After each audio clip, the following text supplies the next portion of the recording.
Mr. Y. Bailey was stopped by the police in Switzerland in 2015 for no good reason when he was simply making his way to work. Here's how he took his case to court and helped expose the problem of ethnic profiling across Europe.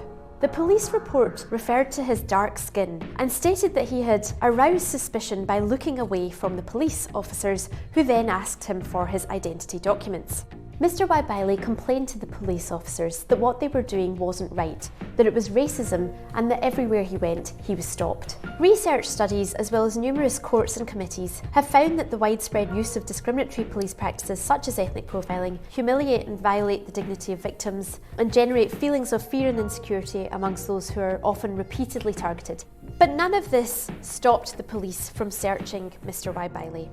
He was subsequently convicted and fined for refusing to comply with police orders.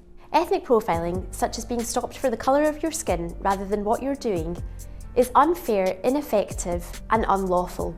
However, it remains a documented and widespread phenomenon across Europe. Y. Bailey tried to get justice for his treatment through the Swiss court system, but there was no finding of ethnic profiling. And so he filed complaints through the European Court of Human Rights, saying that the Swiss police and courts violated his rights to be treated equally under the European Convention on Human Rights.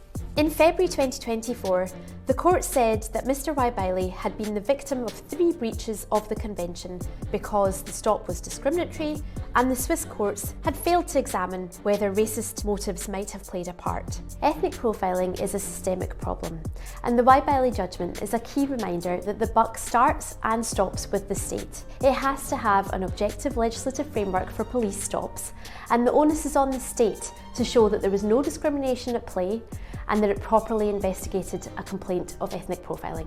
It's now almost 4 years since the murder of George Floyd by the police fueled a surge of Black Lives Matter protests and threw a global spotlight on racist policing. The Y. Bailey judgment is another step towards racial justice and ending ethnic profiling.